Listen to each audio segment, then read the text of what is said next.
Bonjour,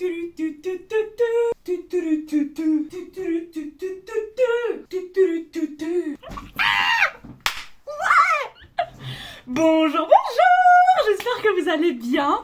Je pense que ça se voit, trop heureuse de reprendre ces vidéos. Oh my god, la saison 14 de Danse avec les stars est officiellement ouverte. Oh my god, I put my pants on inside out. I couldn't tell cause the lights were out. Yes. Ok, on se calme.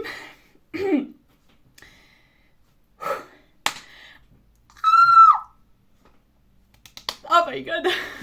Déjà, j'espère vraiment que vous allez bien. Ça fait un long bail que je n'ai pas posté sur YouTube. Je suis désolée, mais l'actualité dans la danse sportive, de mon côté, c'est pas ça. On ne fait pas de compétition, donc j'ai tout simplement rien à vlogger. Je suis désolée, mais vous inquiétez pas, ça va reprendre très vite. Mais vous n'êtes pas là pour ça, et moi non plus. On est là pour parler de Danse avec les stars. La saison 14 a été officiellement lancée hier soir, le vendredi 7 février, et je suis trop heureuse. On va faire un petit point. Comment vont se passer ces vidéos? Par Prime, je vais prendre 6 personnalités que je vais analyser afin de vous expliquer en quoi leurs prestations étaient super bien et quels sont les axes d'amélioration. 6, pourquoi? Tout simplement parce que sinon ça fait beaucoup trop de personnalités à analyser et je préfère me concentrer sur 6 personnes bien pour bien les analyser et pouvoir bien vous expliquer les choses plutôt que faire 12 bâclés. Donc là c'est simple, le Prime d'hier, il n'y avait que 6 personnalités, donc on va toutes les faire. Le Prime de la semaine prochaine, pareil, et à partir du Prime 3, j'en choisirai 6. Donc il y en aura 3 qui seront choisis par vous sur Instagram et 3 que je choisirai moi-même. Évidemment, on parlera de la personne qui est éliminée. Comme ça au moins, pas de débat, cette personne-là sera analysée. Je vous avais donc posé des questions sur Instagram pour savoir comment est-ce que vous souhaitiez que ces vidéos se déroulent. Vous avez été extrêmement nombreux à me répondre et pour ça je vous en remercie. C'est vraiment grâce à vous que ces vidéos existent. Je suis trop contente de pouvoir vous les faire et on est reparti. N'hésitez pas à me suivre sur Instagram parce que c'est là où je poste le plus souvent d'actualités sur la danse sportive ou sur la danse en général ou sur Danse avec les stars. Avant de commencer, je tiens à faire évidemment un petit disclaimer. Je vais analyser les prestations des stars. Je ne vais absolument pas les juger. Tous les commentaires que je vais faire proviennent de mon expérience. En théorie, ce que je sais, ce que je peux leur rapporter du haut de mes 4 ans de danse sportive et de mon expérience dans la danse en général, que ce soit en jazz, en contemporain, en heels, bref, on s'en fiche de toute mon expérience dans la danse. Je suis absolument pas là pour les juger, pour les critiquer, pour les pointer du doigt et dire que ça c'était nul, que ça c'était mauvais. Et s'il y a quelque chose que je considère comme nul, et je mets vraiment de grosses guillemets, c'est parce qu'en fait je vais proposer un axe d'amélioration pour que le Prime d'après ce soit mieux, même si ils m'entendent pas quoi en fait, donc mais pour que vous au moins vous puissiez comprendre que si jamais cette erreur se reproduit, et voilà l'axe d'amélioration qu'on peut leur proposer. Je précise aussi, je ne vais absolument pas critiquer, juger, regarder les pros. C'est pas... Enfin, vraiment je... Alors niveau star, niveau personnalité, j'avoue je ne les connaissais pas tous. Oups. Adil Rami que je connaissais, Florent Manoudou aussi, Eve Gilles. Mais le reste, j'avoue, j'ai pas une très bonne culture. En tout cas, je retiens pas forcément les noms des stars. Pardon. Pour toutes les personnes qui sont genre hyper fortes dans leur domaine, hyper connues, et que je suis sûre que vous allez halluciner derrière votre ordinateur en mode... Tu connaissais pas Sophie Davant? Tu connaissais pas Nelson Montfort? Non, désolée. Enfin après je connaissais 2 noms pour certains. Sophie Davant, Nelson Montfort, Julie Zenati, Franck Leboeuf, Claude Dartois. Je connaissais 2 noms, mais je ne sais pas ce qu'ils font dans la vie. Par contre, Jungle, j'avoue pardon, je ne connaissais pas. Lenny, j'ai dû demander qui c'était.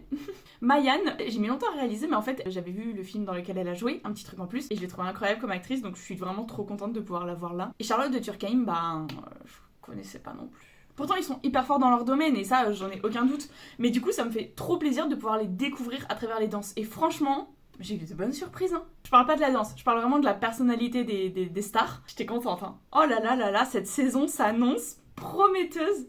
Il y a un très bon niveau je trouve, un niveau très équitable. Il y en a 2-3 qui sortent un peu du lot, j'attends de voir les 6 autres évidemment. Mais je suis trop contente, oh my god. On commence tout de suite, vous êtes prêts?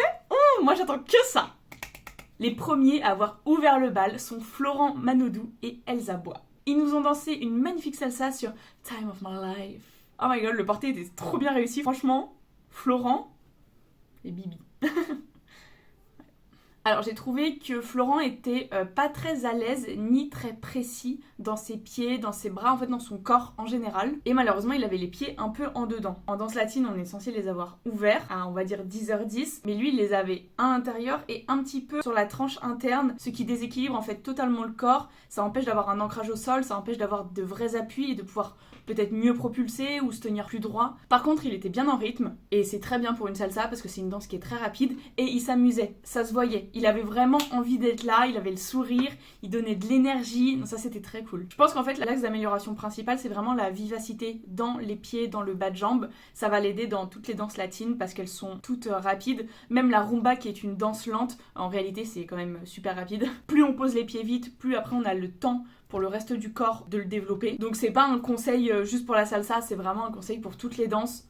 Faut être un peu plus vif et un peu plus précis. Et je pense qu'il est très grand et ça le fait avec toutes les personnes qui sont grandes. Il apprendra à maîtriser son haut du corps, donc ses bras, à terminer les mouvements. Vous m'avez demandé cette année encore de donner mes propres notes. Alors vous m'avez demandé une note artistique et une note technique que je donnerai à partir du Prime 3 parce que là pour le moment je trouve que c'est trop tôt pour juger l'artistique. Les stars découvrent le parquet, découvrent les scénographies, les costumes, elles sont pas encore super à l'aise, stressées, il n'y a pas d'interprétation, donc je veux absolument pas les juger là-dessus pour le moment. Donc ma note pour Florent, elle est de 7. Je trouve que c'est une bonne note pour une ouverture de Prime. Et d'ailleurs, les juges étaient plutôt d'accord avec moi. Ils lui ont demandé d'être un peu plus ancré, qu'il était encore un peu trop timide et en fait qu'il devait utiliser sa force naturelle et sa grande taille pour diriger Elsa. Parce qu'en fait, il en a les capacités, il faut juste qu'il les exploite. Par contre, ils ont remarqué qu'il avait une bonne qualité d'interprète et ça, je pense que s'il l'améliore encore, ça peut donner quelque chose. Quand je disais que les juges étaient d'accord avec moi pour la note, je mentais pas. Jean-Marc Généreux et Fauve lui ont aussi attribué la note de 7, Mel lui a attribué un 6 et Chris un 5. Ça lui donne un total de 25 et du coup pour le moment il est premier. Ensuite on passe à Adil Rami et Anna Riera. Ils nous ont également dansé une salsa. Je trouve que c'est un peu osé en premier prime. En même temps je préfère ça qu'une samba, parce qu'une samba vraiment c'est une des danses les plus techniques et bon la salsa ça va très vite, il y a beaucoup de mouvements de bras, mais... on va dire qu'ils s'en sortent bien. Ils auraient pu avoir genre une samba ou un foxtrot. Pour Adil, j'ai trouvé que son pas de base de salsa était un petit peu grand. Je vais vous expliquer ce que j'entends par un petit peu grand. Non seulement il a des grandes jambes et il est très grand, mais en fait il faut qu'il apprenne à gérer ça parce qu'on ne peut pas faire un pas de base de salsa trop grand dans le sens où ça, c'est beaucoup trop grand. Ça, c'est impossible. Donc en fait, ce qu'il aurait fallu faire, c'est vraiment mettre sa jambe derrière, développer mais légèrement. Pas là c'est pas possible. On voit bien que mon corps il est pas du tout fait pour une salsa là. J'ai les hanches cassées, je suis trop en avant. Il faut rester bien droit et bouger juste les hanches. Ta, ta, ta, ta. Parce que vraiment, même moi je galère. Voilà, n'hésitez pas à m'appeler si vous avez besoin de conseils et de cours de danse.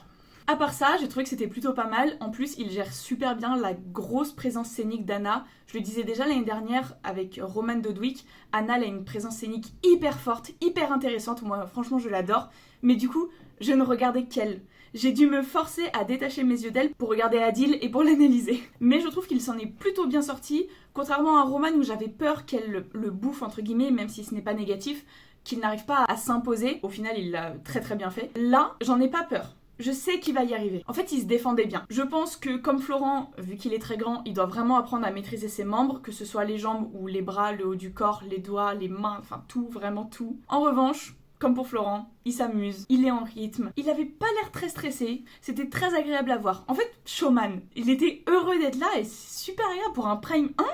Les gars, c'est super impressionnant. Personnellement, je lui ai donné la note de 8. Les juges lui ont fait la remarque qu'il devait un peu plus pointer ses pieds. Et oui, on n'est pas au foot, on n'a pas besoin d'envoyer et de shooter dans un ballon. Et surtout les glisser au sol. C'est vrai que dans les danses latines, les pieds ne décollent pas du sol. Jamais. D'ailleurs, c'est un exercice qu'on fait souvent avec les enfants, de mettre des bouts de papier sous leurs chaussures pour que quand ils marchent, ils soient obligés de garder les bouts de papier. Les juges ont trouvé aussi qu'il avait une très belle diversité dans les danses qui se retranscrivaient bien dans son corps. Parce que son corps bougeait bien dans tous les styles. On a eu un peu de street, un peu de salsa. Voilà. Donc je me fais vraiment pas de soucis pour la suite parce que j'ai l'impression que s'il travaille vraiment dans la précision, la technique, je pense qu'il peut aller très loin. Ils lui ont évidemment dit qu'il était très showman, mais d'un peu plus ouvrir les épaules parce qu'il était trop comme ça, peut-être pour se mettre à la taille d'Anna. Alors il n'y a pas besoin, on assume, on est grand, grand cou, grosses épaules, bam!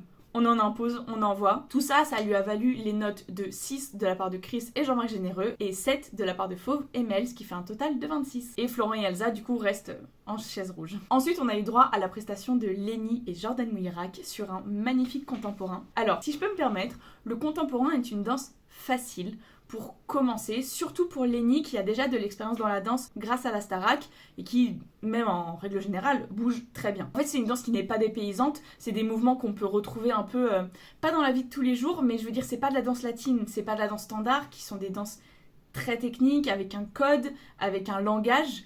Le contemporain, bien qu'il ait son propre langage, je trouve les mouvements plus fluides et plus naturels à apprendre pour un débutant. La choré était super jolie, il y avait de très beaux éléments techniques qu'elle a très très bien réalisés. En fait, elle danse bien, elle danse déjà. Elle avait une très jolie interprétation, mais comme tout le monde l'a dit, je pense qu'elle peut aller encore plus loin.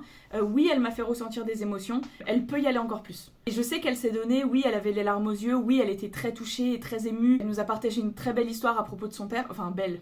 Malheureuse mais belle, et je pense qu'elle peut aller puiser encore plus au fond de tout ça pour encore plus sortir. Et en fait j'ai très hâte de la voir en danse latine, comme l'a dit Fauve dans l'after, elle l'a dit même dans son commentaire je crois, on a hâte de la voir dans les danses standards et latines. C'est pour ça que le contemporain, moi c'est une bonne idée, ça la met bien en avant, ça la met en valeur, mais c'est pas l'exercice attendu. Pour un premier prime, j'aurais préféré peut-être un cha-cha ou une valse, pourquoi pas. Donc je lui ai attribué la note de 8, et les juges ont été plutôt d'accord avec moi aussi. Malgré le fait qu'il l'ait trouvé un petit peu réservé, ils lui ont demandé de se laisser aller un peu plus, comme je viens de vous le dire, et de raconter un peu plus d'histoire. Être ému, être émotive, avoir les larmes aux yeux, bien sûr, mais il faut transmettre. En revanche, ils ont trouvé qu'elle avait une très belle technique, ça, j'avoue, j'ai rien à dire. Mel, Chris et Jean-Marc Généreux lui ont attribué la note de 8, comme moi, et Fauve, un 9, ce qui lui fait un total de 33, et la hisse en première position. Vraiment...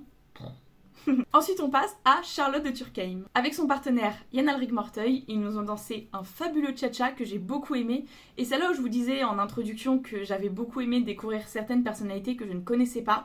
Et bien Charlotte en fait partie. Je la trouve solaire, je la trouve rayonnante, je la trouve adorable. Elle danse bien, en fait elle se donne et moi ça m'a touchée. Et vraiment j'ai adoré la découvrir, je ne m'y attendais pas. Oui c'est bien les personnes qui sont très techniques, qui dansent très bien, qui ont déjà une très belle interprétation, moi j'adore. Mais les personnes qui me touchent le plus, c'est vraiment celles qui pas partent de rien et arrivent au sommet, tu peux y arriver et ne pas me toucher. Ça se voit que elle est tellement fière, elle est tellement heureuse, elle veut réussir pour elle veut réussir pour son partenaire. Je sais pas, il y a un truc en elle que je trouve particulièrement touchant et j'espère qu'elle va aller loin. Bon, il y a l'air d'avoir de la compétition donc je sais pas, je veux pas me prononcer mais ouais, je sais pas, j'ai adoré. D'ailleurs, petite parenthèse, pour ceux qui nous suivent sur 180 BPM, la chaîne Twitch sur laquelle je fais des lives tous les mercredis avec Chloé, on débrief Danse avec les stars, mais aussi Dancing with the Stars et Strictly Come Dancing, donc les versions US et UK. J'ai très souvent dit que les personnes qui me touchaient le plus n'étaient pas celles avec la meilleure technique, mais plutôt celles qui avaient la meilleure évolution, qui avaient quelque chose en elles que je sentais particulièrement touchant ou quoi. Donc on avait Chris McCausland, désolée pour l'accent, dans Strictly Come Dancing, Ilona Meyer dans Dancing with the Stars, qui m'ont tous les deux particulièrement touchée, et vraiment je pense que Charlotte, je vais la mettre avec ces deux-là dans mon panthéon des personnes qui me touchent particulièrement et que j'apprécie. On verra, ça va évoluer peut-être qu'il y aura d'autres personnes avec eux. Bref, est-ce qu'on analyse sa danse parce que blablabla Charlotte blablabla m'a touchée, mais bon, on est là pour analyser une danse quand même. Donc je l'ai trouvée en fait très à l'aise dans son cha-cha, elle se défend super bien, elle rayonnait sur piste, elle était pas du tout stressée, elle était super solaire, elle s'amusait, et en fait je prenais du plaisir à la regarder et à la découvrir comme je viens de le dire. Je pense que son axe d'amélioration principal ça va être ses jambes et ses pieds, dans la rapidité et la précision. Parce qu'en fait dans le reste du corps elle est déjà super vive, ça se voyait quand elle nous faisait certaines passes de cha-cha ou alors qu'elle faisait ses checks. Donc le check, je le rappelle, c'est quand on a le partenaire ici et qu'on ouvre comme ça. Elle était en fait vive. Je veux dire, son bras se plaçait et ça bougeait plus, il n'y avait pas de... Et comme elle était déjà vive et précise dans le haut du corps, je me dis qu'en fait dans le bas c'est qu'une question de temps. D'ailleurs j'étais super étonnée, positivement. Franchement, j'étais surprise. Elle était musicale, elle était toujours en rythme, et c'est pas évident sur un cha-cha. Et c'était surtout une vraie chorégraphie avec de vrais pas de cha-cha. Yann Alrik, il a pas rigolé. C'était une vraie choré, elle était belle, hein. Je lui ai attribué la note de 6 parce que oui, j'ai adoré la découvrir et la regarder, mais effectivement, il manquait quand même de la technique par rapport aux autres. Donc, j'attribue mes notes en fonction de ce que je vois. Je fais pas trop en comparaison avec les autres, donc des fois... Il y a les mêmes notes pour deux prestations alors qu'il y en a une que j'ai préférée techniquement et l'autre artistiquement par exemple. J'ai failli lui mettre un 7, puis je me suis dit que quand même il y avait encore beaucoup d'axes d'amélioration, donc 6 ça me semble très bien pour un premier prime. Les juges ont trouvé qu'elle maîtrisait très bien, qu'il y avait beaucoup de figures qui se déplaçaient et que c'était intéressant parce que c'était un vrai cha-cha et que du coup elle nous prouvait qu'elle y arrivait, qu'elle bougeait bien, qu'elle était en rythme, etc. Par contre, elle doit vraiment prendre confiance en elle. Et comme pour Adil, elle doit glisser les pieds au sol. Ça lui permettra d'être plus ancrée, de pouvoir pousser, d'être plus vive, plus rapide, plus précise. Les 4 juges lui ont attribué la note de 5, ce qui lui donne un total de 20. Et pour le moment, malheureusement, c'est elle qui remplace Florent Manoudou et Elsa Bois dans la chaise rouge, donc elle risque de ne pas pouvoir participer à la deuxième épreuve. D'ailleurs, je trouve ça compliqué de mettre une deuxième épreuve dès le premier prime. Chloé m'a dit qu'il y en avait déjà l'année dernière, bon, je m'en souviens pas. Laissez-les se concentrer sur une danse. Ensuite, on a eu droit à Julie Zenati et Adrien Cabi, qui nous ont dansé un cha-cha également. La choré était quand même assez fournie, je l'ai trouvé très cool, c'était très agréable à regarder. Je trouve que les expressions faciales de Julie sont vraiment à développer. En fait, on sent une bonne présence scénique, de par son métier de chanteuse, elle a l'habitude d'être sur scène. Mais là, dans un nouveau domaine, elle avait le regard un peu perdu dans le vide. J'ai même l'impression que des fois il se baissait un peu, qu'elle regardait le sol. Donc c'est un manque de confiance en soi, en sa danse, le stress aussi. Donc c'est à travailler évidemment, je sais que c'est pas évident mais c'est à travailler. Et ses jambes aussi, oh là là, ses jambes sont vraiment à travailler plus. C'est d'ailleurs ce que j'ai écrit, plus. Les pieds n'étaient pas vifs, pas pointés, c'était pas rapide. Les genoux ils étaient fléchis, le check il était pas très bien exécuté et ses locksteps sautaient. Normalement un lockstep, ça fait ça, cha cha cha, cha cha cha. Et là, ces locksteps faisaient... Non! Alors je dis pas que c'est totalement sa faute parce que j'émets un doute sur l'ordre des priorités d'apprentissage d'Adrien. Non pas que ce soit un mauvais coach, un mauvais professeur ou un mauvais danseur, je ne parle pas du tout de ça, mais peut-être qu'il lui a donné une priorité par exemple sur les bras, alors que pour moi, vraiment à mon sens, la priorité serait les pieds et les genoux. En fait, une fois que ton bas du corps est bien, tout le reste du corps peut se développer un peu plus facilement, un peu plus naturellement, tandis que si t'es pas assez rapide dans tes jambes, t'auras jamais le temps de développer le reste de ton corps. Je lui ai attribué la note de 5. Les juges ont trouvé que c'était une danseuse prometteuse, mais qu'il y avait quand même quelques petits points à revoir, notamment la cambrure. En fait, la cambrure, elle a créé un déséquilibre parce qu'elle a mis le bassin en arrière, le buste en avant et les épaules trop ouverte, trop en arrière, ça crée totalement un déséquilibre, on peut pas danser bien droit. Et en fait, c'est tout simplement parce qu'elle ne tenait pas ou pas assez son centre. En danse, peut-être que vous le savez ou pas, on a 2 centres, en tout cas au niveau du buste. On a le centre du haut et le centre du bas. Pas comme ça, mais vraiment essayer de les rapprocher, comme si on voulait zipper une fermeture pour les fermer. Une fois qu'on a bien tenu son centre, on va venir juste bomber le torse, entre guillemets, sans lâcher les épaules et sans lâcher le centre. C'est juste pour donner un air un peu plus grand. Et malheureusement, tout ça, en fait, ça impacte le reste. Et c'est ce qu'ils ont dit. Ils lui ont demandé un peu plus de puissance dans le sol, un peu plus de rythmique, parce qu'elle était hors rythme sur une moitié de la chorégraphie. Et en fait, tout est lié. Quand elle tiendra bien son centre, elle pourra travailler dans ses jambes pour être en rythme, repousser le sol et donc être rapide, vive, etc. Et tout le reste ira beaucoup mieux ensuite dans le haut du corps, les bras, l'expression faciale. Et surtout, elle doit se faire confiance. Eh oui, la confiance. T'es chanteuse, tu sais, tu maîtrises les scènes, tu maîtrises d'être devant des gens. Alors oui, c'est un exercice vraiment compliqué de passer d'un art à un autre. Ça, je le sais bien, pour m'initier au chant, c'est vraiment pas la même expression, mais elle peut. Elle en a vraiment les capacités. En fait, elle avait des mouvements hyper naturels et fluides, comme l'ont dit les juges, faut qu'elle s'en serve. Faut vraiment qu'elle s'en serve, ça peut être sa force. Donc Jean-Marc Généreux, Chris et Fauve lui ont attribué la note de 6 et Mel la note de 5. Ça lui donne un total de 23. Et elle se qualifie de justesse pour participer à la deuxième épreuve. Ce premier prime a été clôturé par Nelson Montfort et Calisson Goasdoué, que j'étais ravie de retrouver dans cette saison. Pour rappel, elle avait fait la saison 12 mais pas la saison 13. Ils nous ont dansé un American Smooth et j'avoue que c'était pas la meilleure danse de la soirée. Mais pour ceux qui nous suivent sur Twitch, qui ont vu les lives ou qui ont vu les rediffusions sur YouTube ou en réel, Nelson me fait énormément penser à Reginald, qui était dans Dancing with the Stars, donc la saison qui vient de se terminer là. Et en fait, je les trouve absolument touchants parce qu'on dirait des papis qui sont super fiers d'aller à la guinguette du vendredi et de montrer à leur petite fille les petits pas de danse qu'ils ont appris pendant la semaine. En mode t'as vu ma chérie, je sais danser, t'as vu, je fais comme les jeunes. Je sais pas, je trouve ça absolument adorable et en fait je trouve que ça montre tout ce qu'on veut voir. Donc peut-être que la technique n'était pas parfaite, mais juste le fait qu'il soit là, qu'il s'amuse, qu'il ait retenu toute la choré, qu'il ait tout fait, il a pas abandonné, il a tout réussi, moi ça me montre ce que j'ai besoin de voir, en tout cas à son âge déjà, à son niveau, et je sais pas, c'est touchant. En revanche, si je pouvais donc lui donner des axes d'amélioration, ce serait de se détendre, respirer et se relâcher. En fait, il est très crispé, très tendu de partout. Et ça, ils l'ont dit, les juges. Mais je sais que, bon, il y a le stress, évidemment, mais s'il respire, ça ira forcément mieux. Le cadre, évidemment, est à améliorer. Il était pas mauvais. C'est juste que j'ai l'impression que Calisson se retrouvait un peu loin. On a besoin que notre coude soit à peu près à ce niveau-là. Donc vous voyez, mon bras n'est pas derrière ni devant. Et surtout un peu plié. Et là j'avais l'impression qu'à certains moments elle était un peu en mode... Comme s'il montait sa main, je sais pas. Comme si son cadre à lui, au lieu d'être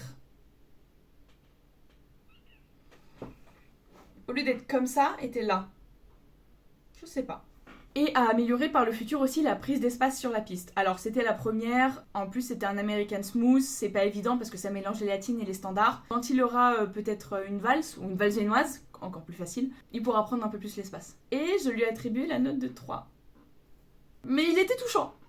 Les juges l'ont trouvé très élégant. Vraiment, c'est un très bon point. Je l'ai trouvé très élégant aussi. Cependant, il doit vraiment trouver sa verticalité. La verticalité en standard, c'est le fait de céder du sol pour se repousser, se grandir, paraître très grand.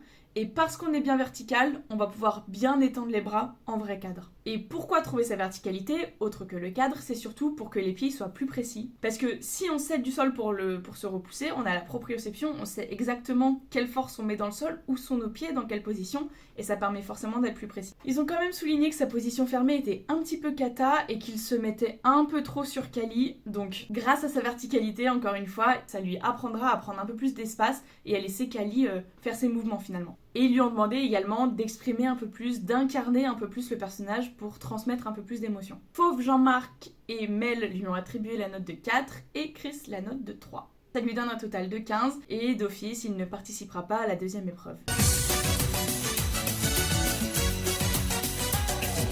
Donc comme je le disais, moi ça me surprend un peu qu'il y ait une deuxième épreuve dès le premier prime. Je trouve ça un peu trop. Je veux dire, ils sont même pas encore familiarisés avec les lieux, les missions, leurs partenaires, la danse, un nouveau monde, un nouveau style, et bam, 2 danses.